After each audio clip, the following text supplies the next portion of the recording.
Dobek, welcome to Capacity TV. Thanks very much. It's a pleasure. How can Africa develop now there's been an influx of connectivity in the region? That connectivity doesn't translate into connectivity further inland.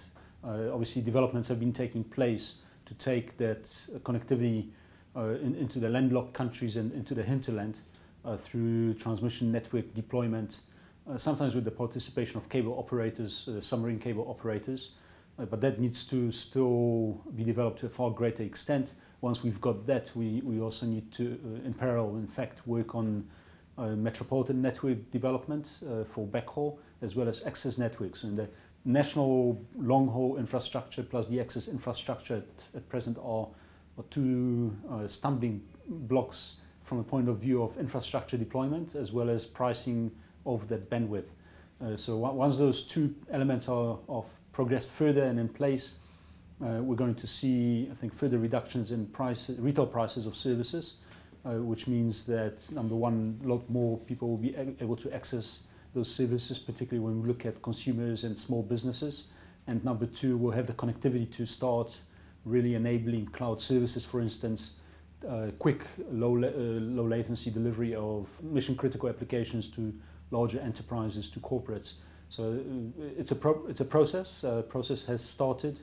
Some places it's more progressed than in others, but I think overall it's still going to be anywhere from, say, 2, 3 to 5 years in different African markets before we really see the impact of that international connectivity that's available already on the shores of Africa.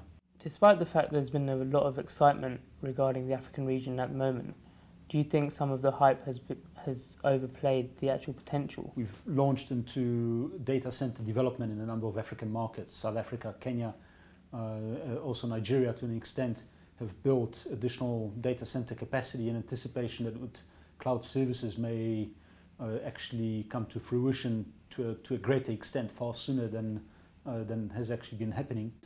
And now we sit with excess data center capacity, and investment has been limited. And part of the lack of demand is also due to the general global economic depression since 2008 that we've been experiencing. So it's something, I suppose, that you couldn't really foresee if you started investing in 2005, 2006. That's one example. Another example is obviously the international capacity. But there the cables have landed. They've got a certain amount of capacity provisioned or available, and operators, when they provision, they will normally provision far more than the actual demand, in anticipation of that demand. And also it's normally the case globally, not only in Africa, that you do have, let's say, 5, 6, up to 10 times the amount of capacity available as the actual demand in the market. So not as much of a hype there, but certainly a lot more supply than demand. Keeping those insights in mind, do you actually think Africa is overserved with the amount of capacity it has available? It's not unusual. It's like this globally, across different operators, across different geographies. And there is a reason for it. One of them is costs. When operators provision additional capacity, they normally do in larger quantities, and that allows them to bring cost of unit of delivering that capacity down and be more competitive to lower prices, or to be able to participate in any sort of price war that may happen in the market. And so that they're also expecting that, I think, market development is going to be now a lot more dynamic, and the momentum once it started is going to be driving additional network development terrestrially inland. Dobek, you seem to have a general overview of the entire market. Which countries do you believe is emerging, and which ones should we look out for? I think a lot of them are the usual suspects, countries that have been making fairly good progress across the continent. So if we look at different geographic regions, break up Africa into 4. In West Africa, we've got Nigeria and Ghana, and also I think Senegal to be looked out for, and to a lesser extent Cameroon as a potential up-and-coming country. If we look at East Africa, it's Kenya, Uganda, followed by Tanzania, and I think also Rwanda to an extent, although a smaller market. In Southern Africa, we've got obviously South Africa, and then a number of smaller markets such as Namibia and Botswana, but I think probably in the future relatively robust markets. And Zimbabwe is a bit of an enigma due to the current political situation and stalemate between the ruling parties.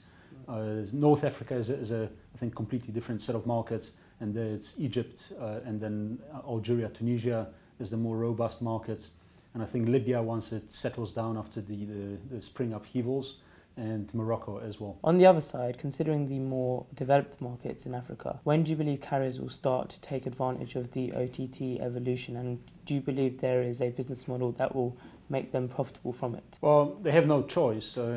Carriers, as in wholesale carriers.